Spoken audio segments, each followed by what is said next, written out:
Hello, this is Phantom Electric Ghost, and we're live on the air for the first time with Tom Cronin. And you are a meditation teacher, author, and filmmaker. I want to welcome you to the Phantom Electric Ghost podcast. It's great to be here. Thanks for inviting me along today. I want to let people know that we're also a featured podcast on the Newsly platform. You can see that icon up there. It says listen on Newsly. And for our listeners and viewers, if they use that coupon code of GHOST and get 1 month free premium subscription. Now, one of the things we like to tell people is what episode we were actually on today. We were actually at the episode 983 of the podcast, tracking on Apple Podcast since 2016, getting closer to episode 1000. And then we also have your URL for your website, www.tomcronin.com. And then we have /faster-deeper-com-ebook. Now that will be fully clickable and you'll be able to go right to that URL when we're published on all the platforms that we're on. But for those of you who see that there today watching the video, that will be clickable later. And then what we wanted to talk about today, if we get into that. So one of the things we're going to talk about is overcoming self-limiting beliefs. If we can bring it back. Here we go.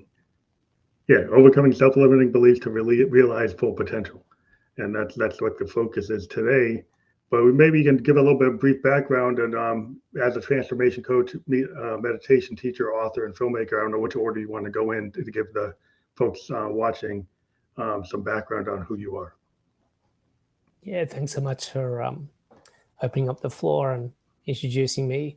So I'm a meditation teacher, first and foremost. I was in finance as a broker and, was experiencing a lot of stress, a lot of challenges with the nature of that job, very Wolf of Wall Street. And I came across meditation and it was such a game changer for me. It really changed my life so much that eventually over time, I really wanted to bring this to the world. I just couldn't believe how quickly it managed to reduce things like my anxiety, my panic attacks, my depression, my insomnia, and really just start to make my life better and better. And I was so motivated and inspired that I eventually left my job to become a meditation teacher. And I realized that many of the world's problems were coming from people's, I guess, limited use of their mind and the way their mind was tending to operate. And if I could help change their mind, the state of their mind, the state of their consciousness, then I would change their lives. And so that really motivated me to bring meditation to the world in a big way, which kind of led to things like my books and my film and a lot of the coaching that I do these days, as well as the meditation teaching. And you're a founder of the Stillness Project, and that sounds like a really interesting concept. Maybe you can talk about what is the Stillness Project? Yeah, as a movement that I wanted to create to inspire over 1 billion people to meditate daily. I realized that, as like I said, many of the world's problems were coming from our state of mind that we were in. And if I shifted people's state of mind, then I would shift the state of the world. And so the Stillness Project was really just a vision and a movement to get people inspired about meditating on a daily basis. Well, I think meditation is very important. I'm a Buddhist. I'm a Nichiren Daishonin Buddhist, and I practice that. And we chant. We do meditation and we do breathing exercises and kind of have that center of calm. And when I lived in Japan, I noticed a lot of people doing Tai Chi during the middle of the day or beginning of the day, and just Eastern philosophies where you take a time out to do breathing exercises, meditate, or just calm yourself and try to clear your mind. I think it's very important in a world, like the Western world is so into like the A-type personality, the person, the go-getter, they got to be on all day. And they can't ever turn off. And I think that's part of the problem. Yeah, look, we're seeing a very cerebral society being developed. We really emphasize so much about thinking, and what comes with thinking is feeling. And we're very addicted to thinking and feeling. Those two things are what are driving so much of our actions in our world, so much of our insatiable appetites for more. And if you look at the cultures and traditions coming back to Buddhism and a lot of those Eastern traditions, not to say that anything's perfect in the world, but certainly what we find is a deeper sense of fulfillment, a deeper sense of contentment, less turbulence, less chaos, less disease, less disharmony or lack of harmony in those traditions and cultures that reduce the amount of mental activity, calm their minds. And what happens as a result of them calming their minds is that their hearts start to open. When we have busy minds, we tend to have contracted hearts. When we have calm minds, we have open hearts. And this is the correlation that I want to support and help facilitate in the world.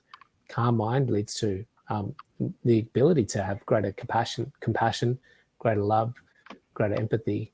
And this is what I think is missing in the world a lot at the moment. Yeah, as a creative person, I'm a musician, I'm a podcaster, and in my daily life, I'm a software designer. So I try to find the thread, the needle between the left and right brain.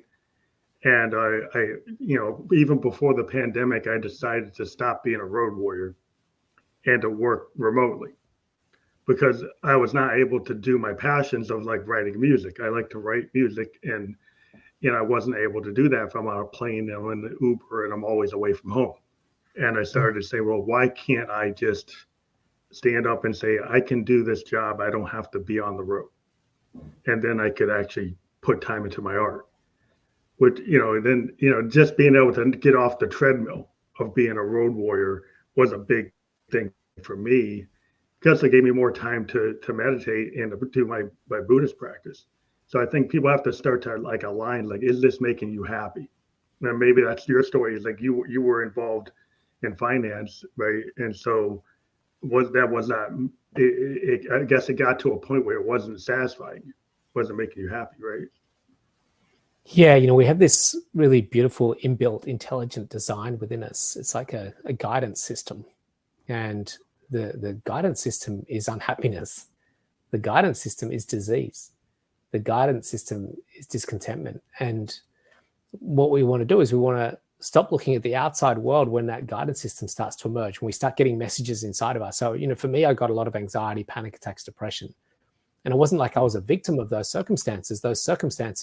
Those messages, those symptoms were actually a catalyst, a cue for change. And we always want to have introspection and inquiry with an IN. And that's where we look within and we start asking ourselves, what is causing this inflammation? What is causing this discomfort? What is causing this anxiety? And what do I need to do to change my life to make things better? And, it can be one of two things. When we get discomfort or disease, it's one of two things. We either change our inner state, the way we're relating to things, or we change our outer world and the way we're doing things. And so for me, I did get firstly, this guidance system was telling me, hey, stop doing all the drugs, the drinking, the partying, the late nights, start to quieten your mind, learn to meditate. And that really was a big catalyst for change in my life. And I started getting a lot more fulfilled. But then as time went on, and I started to change my inner state, I started finding that the place that I was in on a daily basis, that was my work as a broker, was becoming less inspiring, less charming. And so I started to feel some inner arising of discontent within me that started to get me to ask, what else could I be doing with my life? And that was some more guidance that was guiding me to maybe look at alternatives to the current life that I was living as a broker.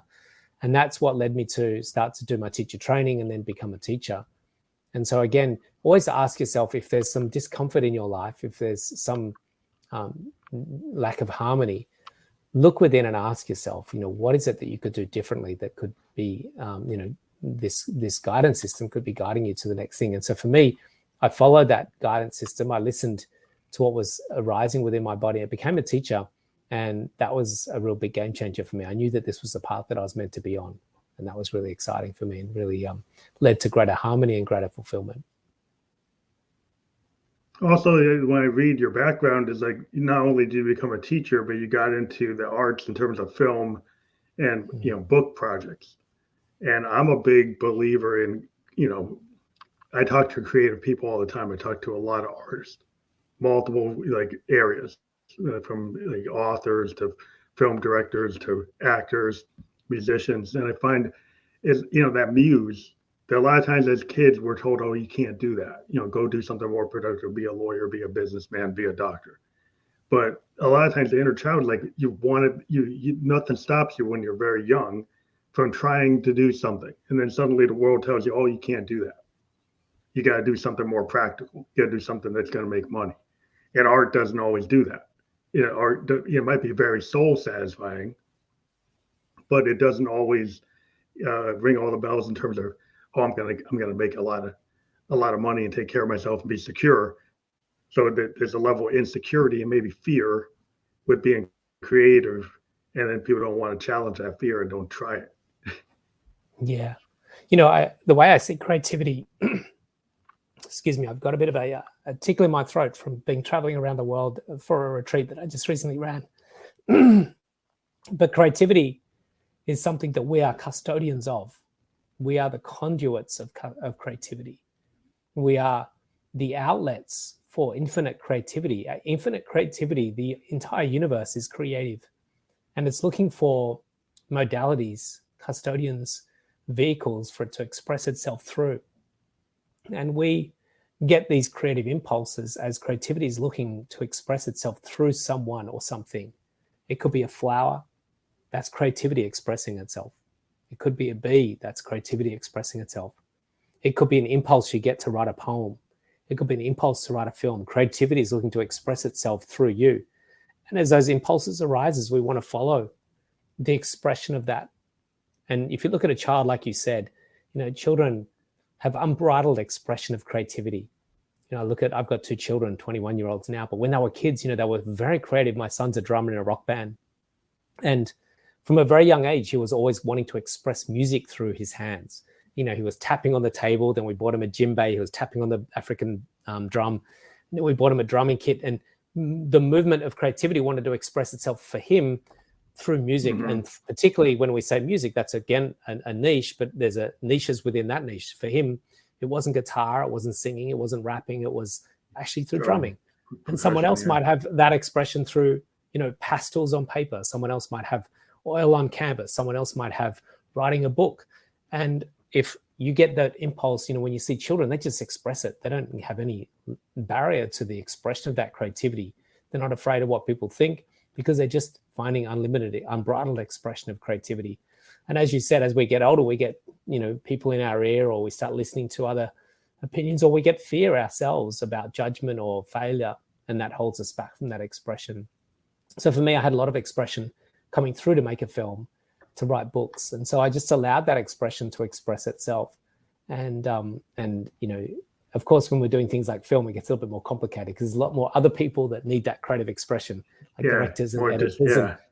There's a lot of people involved, whereas writing a song, it's just you, or you might have other people collaborating to bring different musicians in. And that's where complexities with creativity start to arise. Steve Jobs creating an iPhone, there was complexities in that because there's a lot of technical aspects that need to come in.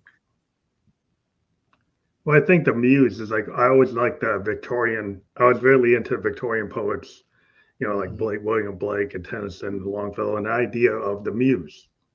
And I always felt as a musician, because I like experimental music, I like electronic, fusion jazz and punk aesthetic. And what I liked about it is a kind of free form stream of consciousness of just saying, you know what, I'm not going to worry about being perfect. I'm going to go for the happy accidents and go for that flow state and do something where, you think about like Miles Davis was in like bebop and they switched to fusion.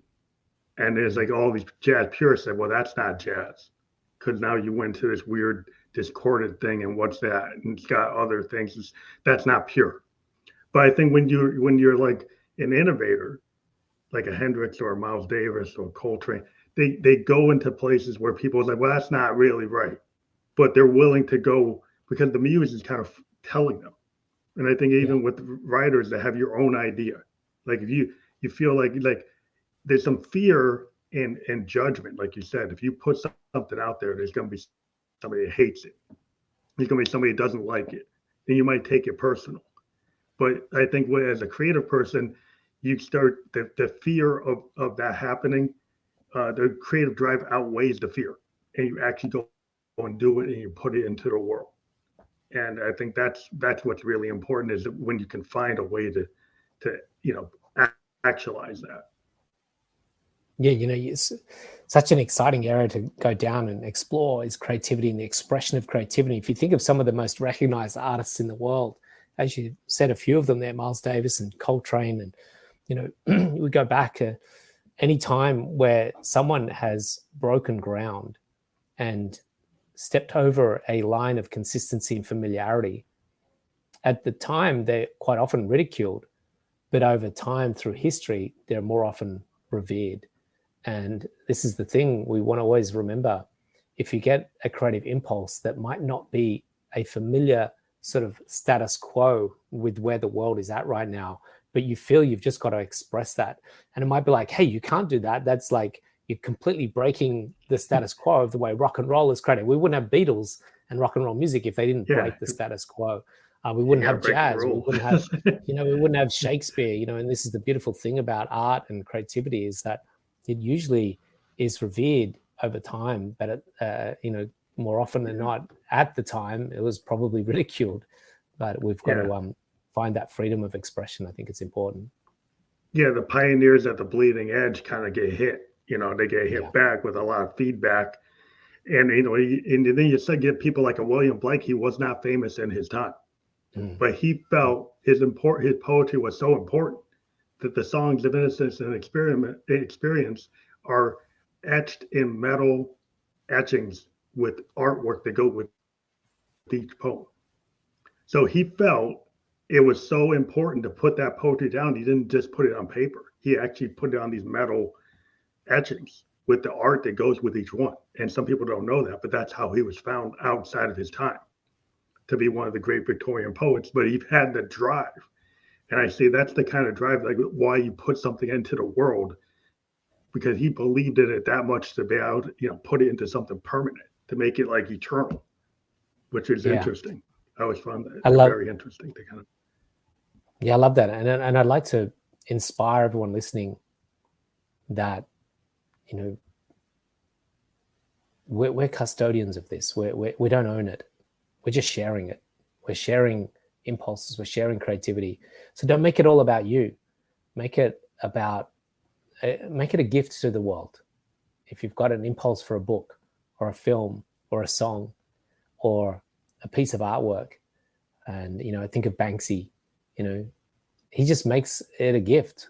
And I think when we don't even know what he looks like, and he's a great, I think, representative of someone that says, hey, and maybe we can find some flaws or faults in that as well, in the way he expresses things. We always can in everything. But what I like to do with creativity is say, don't make it about yourself. Make it a gift to the world.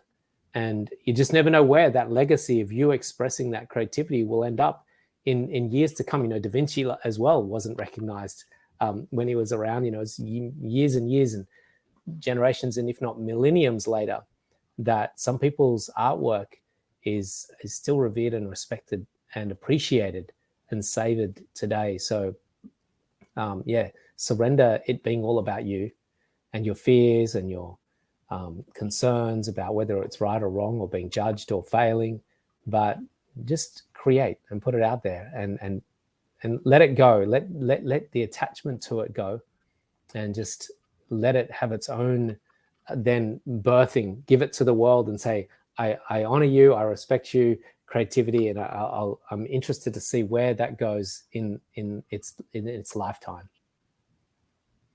I believe that meditation and kind of having quiet spaces allow your for me as an artist, I need that to get away from the noise, to turn off the cell phone, turn off the computer, go out. And a lot of times part of what I do is I live in New Hampshire, so I go out in the pines. And there was this great poem by Hawthorne Longfellow about like nature is the cathedral. So I find if I go out into nature and I don't have my earbuds and I don't have my cell phone, I just go walk in the pines in the middle of the woods. That I find that very calming, and it kind of restores me. That just hiking on a river trail is enough to kind of in the same space that my Nichiren Daishonin Buddhist chanting or meditation or breathing exercises gives me peace when I'm in the house. if I'm out there in nature, I find that helps me. And then I find myself like renewed, and I get ideas that just kind of come, and you just kind of you can channel those things. I feel like you can channel with the universe as a creative person, and that sometimes it's like not trying to have all this noise tell you what to do. That you kind of have to create these safe spaces of quiet. Yeah, it's so important we have space. Space is such an important vessel for creativity to come through. And the problem we have in our world today is that we don't ever get bored. We don't ever have space. We don't ever have that ability for something to enter into that void or spaciousness or emptiness, as they call it in Buddhism. And a lot of my meditation students, myself included, find that a lot of creative impulses, incredibly creative ideas, arise within our meditation because we've allowed the thinking mind to get out of the way. And creativity, you'll find with most artists, I always go back to, I've got a complete blank, the lead singer of Nirvana. What was his name again? He often talked about Kurt Cobain. He talks a lot about how his creativity would come when he's just sitting doing nothing. And it would just arise from that spaciousness in his mind.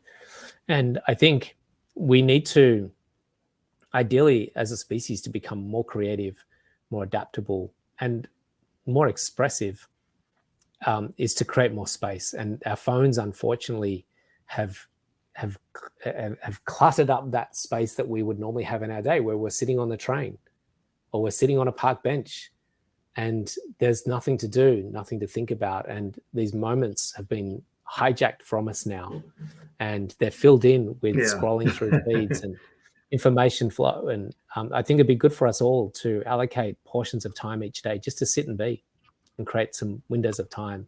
Like you said, going into the forest, nature's a very inspirational cathedral for us to tap into our creativity. Yeah, can I get worried about, I always, when I work with other musicians and they're like, oh, well, we've got to do like the latest thing. And they look at like whatever's getting, thousands or millions of hits on social media. And I look at that as, well, just because it got a million hits or a million views doesn't mean it's good. Because there's a cat video that somebody is using the same song that they're using on a prank video. And that what's happening is that same song is being used for like tons of different videos. And it has nothing to do with any of them. But the person's actually, is getting a lot of benefit from everybody using that same song. And I'm like, well, what is that really contributing to the world but a lot of noise? And so if you just disconnect from that and say, well, what is it? What is the song that you're scared to show me? What is the song that isn't like something that's in the top 20, right? Show me the piece that you're afraid to show anybody. That's the piece of work I want to work on. Because I think that's the more authentic vision that you have, but you're kind of fearful of showing anybody. And I kind of want to see, to me, that's what makes you a human, is like your own vision. And sometimes you're not secure in that vision, but my job is to get somebody to make that the best version of their authentic self, which I think a lot of people are scared to do because they can use sampling, they can use AI, they could clone something, they could copy somebody else. And they're so into trying to be perfect that they're not into originality or original thinking or critical thinking. Yeah, I see this happening for humanity in a big way. Exactly what you're saying with the algorithms, Spotify, YouTube, Netflix, all of this is really trying to drill down into the narrowest margin possible, the most liked pieces of creativity. And what that does is that it means that the AI and anyone creating will continually try to fit within those molds. I'm a bit of a movie buff, but these days I go through the libraries on the streaming platforms, your Netflix, your Amazons, your Apple TVs, and you go through the recent releases of films. It's like, I've seen that type of film before. I've seen that type of film before. I've seen that type of film before. I've heard that song before. I've heard that song before. I've heard that song before. And that's because we're just getting into a narrow, tighter field of what people will watch and what will be devoured by the masses. And so what that's limiting is the inspiration to create something that's not in that tight bandwidth. And unfortunately, we're going to have, which we're already starting to see, very repetitive types of music, repetitive types of films, repetitive types of books, because they're just trying to clamor for that, that mass audience and try and get, as you say, the million hits and the million views. Yeah, because how are you ever going to get like a Lou Reed or a Bob Dylan or a Hendrix if you're trying to just clone the algorithm? Yeah. If you just use AI to do something that sounds like Zeppelin 4, of course you'll probably do well, but that's been done better by John Bonham and the boys. It's like they've done it better than you could ever do it. So why would you do it again? It's like I'd rather be like that guy, like Orson Welles, who goes and films Citizen Kane. He didn't know how to do it. He just said, "Well, I thought the camera would represent exactly what my eye sees. So I didn't know that you shouldn't do that, or that you can't do that, or no one had really thought of doing that. So I didn't know what I couldn't do." And I was watching this like interview with Orson Welles, and he's saying that, well, I didn't know what I was doing at all. I just kind of just like, well, why can't I do that? And that's what's like, well, where's that kind of thought? It's in the underground. It's in the independent minds. It's in the people who are kind of out in left field. I've always liked independent radio, or like the kind of outsiders, or the stories like the Velvet Underground or Big Star, and people you don't really know about. I always would dive into that because it's like that was more interesting to me than what's popular. Just because I get a point of view that's original. It's originality. I like to find the new people, not the same faces and the same songs, like you said, because it becomes repetitive. And what value is it to get the same thing over and over? Yeah, they just follow a formula. We see that with Fast and Furious. We see that with the Avengers films. We see that with a lot of musical artists, where the record labels will say, we know what works. Let's stick to the formula. Let's stick to the formula. And at some point, we're going to see a backlash. At some point, we see humanity beg and ask for something more. There's only so many times you can see that formula in Fast and Furious before people start asking for something that's unique and fresh. And for me, I'm getting to that point. It's like, give me something new out there. Give me something exciting. Shake the system a little bit. Intrigue me. Give me some curiosity. Make me probe a little bit deeper. And hopefully we start to see people start to find ways to inspire and excite humanity beyond the current recurring known. Because this is what creativity is. It breaks free of the shackles of consistency. So how did the Portal film come about? Maybe we can talk about that, because you're involved in film. And I'd like to know more about that project. Yeah, I was very passionate about meditation. I wanted to use film as a medium to convey a message. They did this. We were inspired by The Secret. The Secret took a very esoteric subject matter, the law of attraction, and they managed to penetrate the households of the world with that. It was a phenomenal feat to take a very abstract idea that what you think and feel can lead to what you attract. And they managed to make this a very mainstream phenomenon. And so we were inspired by that. And I wanted to use film to do that with meditation. Hey, this is an ancient modality, an ancient practice that actually starts to give you superhuman capabilities. It's quite remarkable. And it stood the test of time. It's been around for 5,000 years. It's about time the West start to really, embrace this on a daily basis. We think it's normal to crack open a Budweiser at the end of the day and watch the footy, but why can we not make it normal that we close our eyes and we repeat a mantra inside our head and go into a deep transcendence? So I really wanted to mainstream that. Now, we had a very windy path with that. One thing I learned the hard way was that making a film is very difficult. You can have an idea, which is a broad spectrum overview, but integrating and implementing that idea into the granular of actually making a film with sound and music and scenes and locations and costume design and all those sorts of complexities was a lot harder than I thought. But we ended up, really wanting to push the boundaries of filmmaking. And, we had a phenomenally creative team. And I guess the premise that I gave them, because I'm not a filmmaker, I just had the idea. So I had to employ filmmakers, people that specialize in, DOP, camera work and sound and editing and, onlining and all, color grading and all those things. So bringing in all these different people, and I had to keep emphasizing that we wanted to create something that was unique and fresh and different.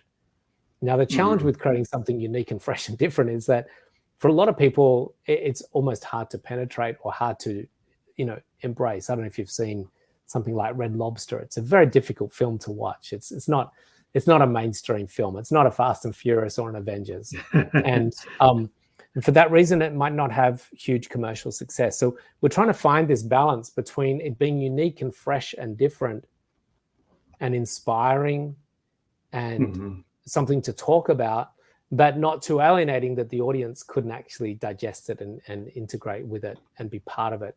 So it's a real fine line being creative to try and have some commercial success, because if you don't, it's almost like, what's the point of making it? To some respects, if no one gets to watch it and appreciate it, or they don't like it. And this is a real challenge with art and creativity is, are we making it so that people can appreciate it and like it? And if they don't, then you've got to ask the question, where's this boundary line meet where we're making art so people can appreciate it, like it and enjoy it, or are we making it purely for our own self-indulgent purposes? And there's nothing wrong with either of those questions, and there's no right answer.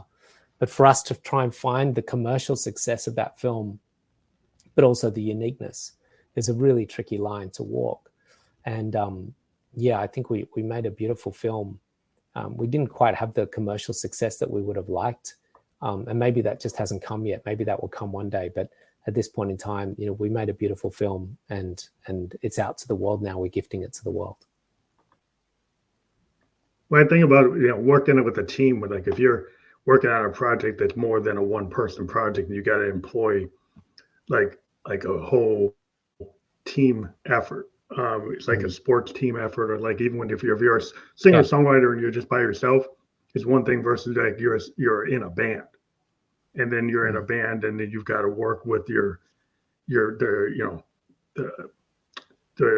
musical director, the recording engineer, the producer, the rest of the members of the band, and everybody else, and then you start working with it.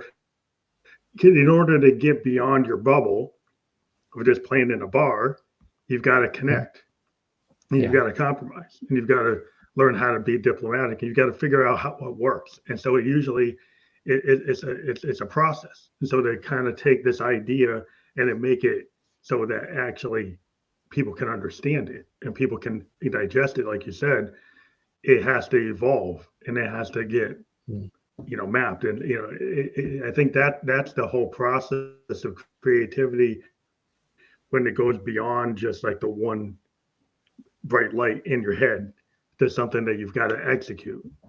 And I think that to me is always the fun part of it, but it is a process. It's like a coach. A coach of an NFL team has, X many players at his disposal, and his ultimate goal is to win the game. So he's got a vision, he's got an intention, he's got a goal, and now he has to hand that to a group of people that have to then come in and express themselves in whichever way they do in some sort of team effort. And that's really challenging, because there's a lot of variables going from all of a sudden you've got this one vision and intention and goal, and then you give that to a group of people to execute. And that execution is where it gets a bit complex. Yeah, and how much of the idea do you hold on to, or do you allow to be massaged? Like if you're in a band, you could be the alpha, say, I'm going to write the song and everybody's going to do all the parts the way I wrote it. Or you could say, well, I'm going to trust my bass player to actually take the bass line and change it, take the drum line and adapt it. Or you could have a different approach. There's some people are very, very stringent. It's like, it's going to be what I wrote. And you have to implement it like your work for hire rather than a member of the band. And so it's like, how much of that is involved in the project? How much do you let people bring their expertise to the table and actually, if the cinematographer or the cameraman, they have a certain capability, do you trust their vision, or you say, what's got to be still within this frame? And so how much of that do you let go or control? And I guess I have a question out of just my own naivety. My first thought was coming to someone like Beethoven or Mozart. Do they write the musical pieces for every member of the orchestra? or do they write just the violin and then the orchestra has to kind of work it out? And vice versa also with someone like, I don't know, let's just pull a band out. Let's just say Queen. Did Freddie Mercury write the music for all the artists in the band? Okay, the drums are going to be this way. Or did he just write the chords for the guitar and the lyrics for the song, and the rest of the members worked it out? What is normally the case for these situations? Out of my naivety, I'm asking a genuine question. Yeah. Well, yeah. I mean, in some cases, like with Queen, there were so many, like multiple members were capable. Like the guitar player, he did the guitar parts. And Freddie Mercury, he did the melodies and the actual lyrics, and he's a piano player. So he put down a lot of the piano structure. And then the guitar player and the piano player, they can kind of collide, and they can kind of be in the same space because they can do chords. Both of them can do chords. But Freddie was a really good piano player.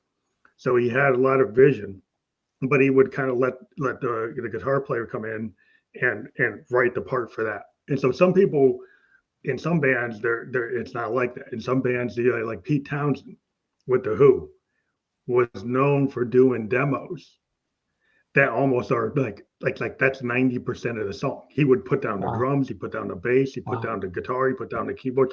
And so like if Who's Next, he had it almost every song mapped out. But then he would, he'd let Entwistle take his bass line and say, okay, I know Entwistle can play better than me. So I'll let him take it and adjust it. And Moon was a crazy drummer. He was a fantastic drummer. So he did way more complicated parts than what Pete could do. But the structure of the song was like, it was there. It's just like it just got embellished by the capabilities of the band. And Daltrey had a more powerful voice than Townsend, but Townsend had the melody, and he pretty much, Daltrey would take that melody and just belt it out with a better, more powerful singer. So he could hit notes and just do it with a like kind of charisma that Pete had this kind of more feminine voice. And so some of his songs would be done with his voice, depending on how he wanted to do it. Like he was tended to do rock opera. So he tended to write in these big, long concepts. And some places the feminine part of his voice worked, and they would use his voice. And other parts, it's like, no, we got to use Daltrey's voice. And so it was like, but he was very much like controlling like the whole structure, that type of mindset. I went to a symphony not long ago with my sister at the Opera House in Sydney, which is a beautiful building. And the symphony was one of the great symphonies, I think, in the world, Australians, the Sydney Symphony. And, it was fascinating to watch such a large piece of musical arrangement. And I was thinking, did the writer write every single note for every single piece of music and every instrument to make that combination? It's like mind-boggling that they could think so diverse that the triangle and the violins and the cellos and the bass and the trumpets and the clarinets, to bring all of those different pieces of music. It's one thing to have a rock band with 4 different artists, but to have 30 different artists and put that music together to make something special is quite remarkable creativity. Well, that's the brilliance of that era. But if you can think about it, like that was like the popular music at the time. And so to write all those parts for those big orchestras was like, that's the radio, that's the CD, that's the LP. So these people, that was what the focus was to create these worlds. So these composers created these musical worlds that were like, I call sound paintings, or like they have all these layers. And today we can compose things that have multiple layers, like 64 tracks, 124 tracks. I can build all of them, right? But back then, it's like they were doing that on paper. And then actually imagining what it would be. But they knew the theory and they knew what it would sound like, so they would write it out, and they would control that. Today I have all kinds of tools where I can go see what that's going to be, and I can write those parts too. I mean, I can write for like 24 instruments or 36 or 64. That's what we do as music producers and songwriters. But back then you didn't have all the tools we have. But we still have the vision to kind of map those things out, because we're trying to create worlds, kind of like an author creates a world. Like when you map out your characters, or you create your storyboard, you create a lot of authors I talk to, they go and they do the character design, then they do the world design. And that's the level that these musicians are doing too. They're building like a world. So that's Yeah. kind of why it's just very similar in some ways. But Yeah, I love that with a good film when you've got layer upon layer of character development. It's like, wow, they've really thought, particularly when you see TV series, we're watching This Is Us, which is this beautiful interwoven, different periods of time weaving these character stories. And like, it's so complex that they have that incredible creative capacity to weave in, long character stories and many layers of different characters into these different story threads, which is beautifully crafted, I think, in some really well done series. Yeah, I mean that's the creativity of the human,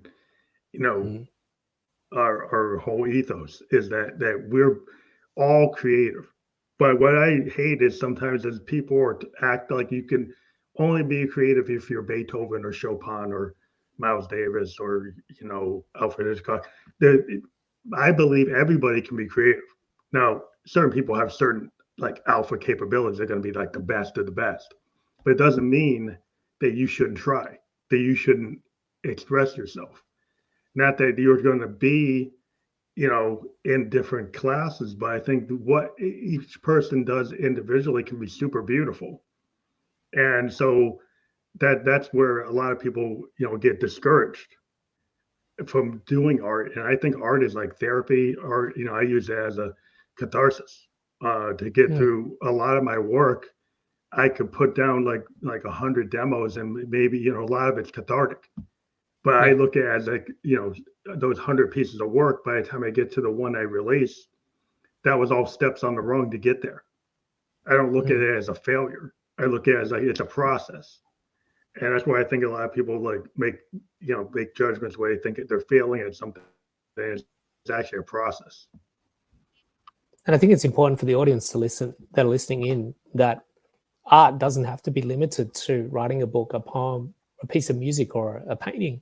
It can be used in your business, coming up with a new way of doing something successfully in your business. It can be a new system, a new system design, a new program, excuse me, that is, again, still expression. And I think creativity, even creating systems for society is still creative. Coming up with new economic models for society, new political models, new business models for society. I think we need to start really thinking outside the safety zones of where our creativity is at the moment and start thinking bigger and more creatively about where humanity's going and what's possible for us as a species.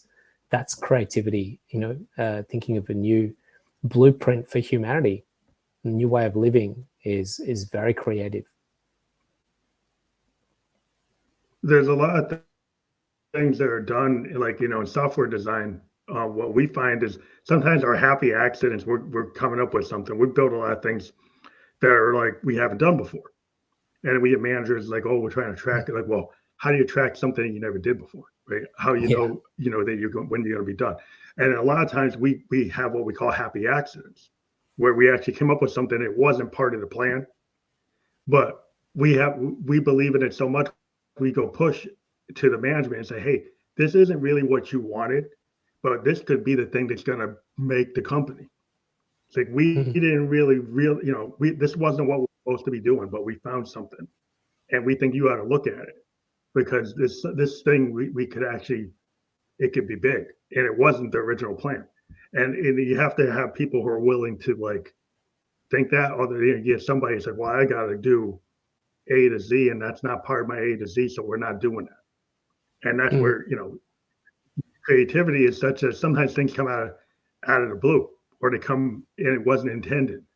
And a lot of times those things are really part of like how creative things happen.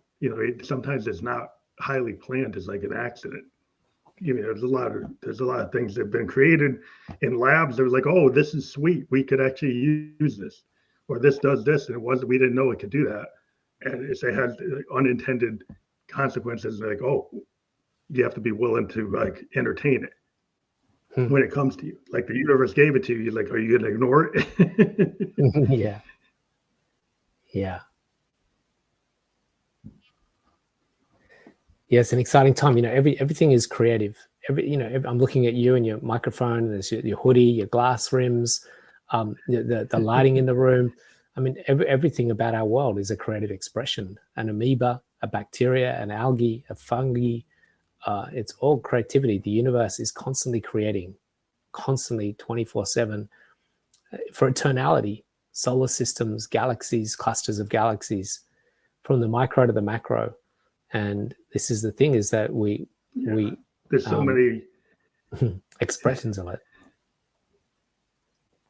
Well, there's so many collisions, like if you look about it holistically, which I think humanity didn't understand, some of the consequences like we're living in today, is because we didn't realize that there's certain human activity, it actually affects the structure of Gaia. Like Gaia has a certain path, and then we do something, we say, well, it doesn't mean anything.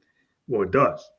It's like, well, if you listen to a lot of indigenous people, you would have understood that, but you didn't want to listen because you thought they were this and you thought you were that. And so suddenly you don't listen, and now you're paying because you didn't listen.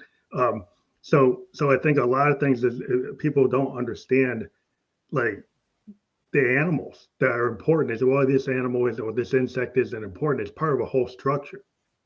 And so they totally willy-nilly just say, well, I don't need to worry about wiping this species out or doing this.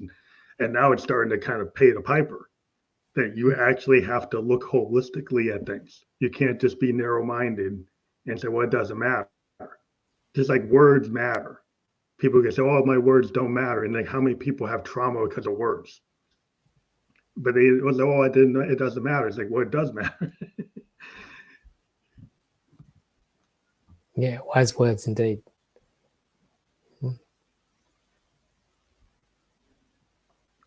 So with your book project, maybe we can talk about what inspired that, because that's creativity too. So we can talk about the effort that went to the book, and I would guess that was more like a solo effort, or did you work with other people to put that together?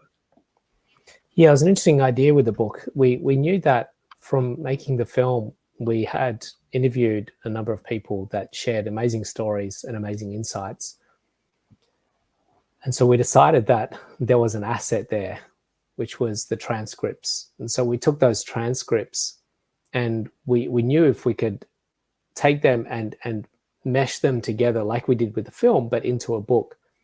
And so we actually did the first run of the book where we took those stories and we compiled them into a book, which was the 6 interviews of the stories and then the 3 futurists. And we just basically took them and we put them all together. And we presented that to an editor and to a publisher. And they were excited by the idea of it, but they said that it really needed something else to stitch that book together. And that was the insights and the visions of Jackie, the director, and myself, the creators of the film and the book. So what they wanted us to do was not just stitch the stories together of the interviews, but for us to add our own sort of interjection and insights into each chapter. So we sat down then, and after the chapters were compiled with the stories of the people in the film, then we would add on an introduction to each chapter, which would be an extra sort of enhancement of what was being said, with a bit of a flavor of our own personal experience being added to the book. So it ended up becoming very much a collaboration of Jackie, myself, along with the 6 stories and the 3 futurists. And that became really the collaboration that became the book. So it's like team effort again. So you had like editors, and then you had people involved in the film. So it's more like a team, again, more like a band or sports, or it seems like it's a team effort for some of your creative exercises aren't totally solo, that you've actually gone and built like a community of artistic people with a vision to kind of tell your stories. Yeah, and it's different from other books. Obviously, my daughter's writing a book at the moment, which is very much a solo effort, where she's writing a fictional book, and it's just her and her sort of expression of those characters coming out of her head, excuse me, into the book. And so it's a very solo experience for her. If you need to take a drink, don't worry, you can take it. I'm all good. I'm losing my Yeah, I voice a think little bit. I've been it's on quite a few interviews. yeah, you've been talking a lot, so we don't want to burn you out. But I think it's just interesting to have this meditation as being like the core of like kind of like a trigger for like what you need to be in that kind of creative state, which I think a lot of people don't. And I think the creative state of mind is like how people are going to survive the coming future, because in the coming future there's a lot of fear of automation and robotics and AI and political instability. And people are wondering, like, well, what's going to happen? Well, I think you have to trust in, you know, finding a way to find peace of mind so that you can clear your head of all the noise and start to, find a way to express yourself. And what I found is I try to create my own brand, not that I'm trying to make money with it, but to get my voice out there with my brand. However I choose to get it out there with art or music or vision or film. I think a lot of people can take whatever they feel is important and start to, put their stamp on it where, maybe the future isn't that we're always working for companies, that you start to work for your own benefit, that you work for your own ideas, for your own creativity to kind of put your spark out there. Yeah, fear is the impediment to creativity. It's the barrier. It blocks the flow. We move from a very different part of our brain when we're in fear to very reptilian survival part of our brain. And there's very little creativity when we're in fear. There's very little adaptive capacity when we're in fear. And meditation, why it's so powerful in helping us be more creative and more adaptable, is that when we calm our nervous system and calm our mind, we start to have full brain coherence. And we've seen that on EEGs of meditators. When we scan their brain, we see their whole brain being lit up. We have greater brain capacity when we're meditating or using meditation as a daily tool. And so for me, one of the things that we need going forward as a species to give us greater adaptive capacity, greater creativity, and less fear is actually to incorporate a daily meditation practice, I think. You can kind of see it from historical records that, the folks in the past that practiced meditation, they came up with philosophies. They came up with a great, written text that we have as humanity because they were able to put themselves in these states where they were very creative in terms of building points of view and philosophical concepts and mythologies and, religious beliefs. I mean, just the whole history of knowledge, a lot of it came from being in these states, in my opinion, like how people got to these great, is like, well, how did people come up with these? Well, because they probably weren't so they weren't in fear, in flight, running when they came up with philosophy. They had been able to get to a state where they could imagine these things and then put them down. And you can't do that if you're on the run. If you're 100%. running from something or you're trying to fight something, how are you going to do that? Yeah, absolutely. Yeah, that's true. Very much so. Well, I want to thank you for being on the show because I want to burn your voice out, but I think it's been a great conversation. I want people to go to your website, tomcronin.com, and it'll be fully clickable. I won't read the whole thing because you'll be able to click on that. But we will be published on all the major platforms that podcasts are on later tomorrow, and everybody will be able to check this out and fully connect with you. And maybe you can tell the folks, like, if they click on your website, how do they connect with you there? Yeah, look, there's a couple of ways they can find me. They can come to Instagram and I respond to all my messages. So send me a message on Instagram at Tom Cronin, just one word, Tom Cronin. And you can go to my website, tomcronin.com. And yeah, I've got retreats and coaching programs and meditation programs. So just send me a message. And if there's any way I can support you or help you in your journey, not just being more creative, but also reducing stress and anxiety and overwhelm, and realizing your full potential and finding more purpose and passion in life, then just send me a message and hopefully I can support you in some way, shape, or form. Well, I think that's great. I'd love to hear voices like your voice. You have a very interesting perspective in terms of meditation and how you think it, how it actually can change your life. It change your life, and so I think people can connect with you. Yeah, I encourage them to click on that website or talk to you through Instagram. That's the whole point of this podcast, is to bring different voices to people that maybe you haven't heard these perspectives, and you can check it out and dive deeper by connecting with the guests that we bring on the show. But thank you for being on the Family Electric Ghost podcast tonight. Yeah, it's great to be here. Thanks for listening in, everyone. I appreciate your time.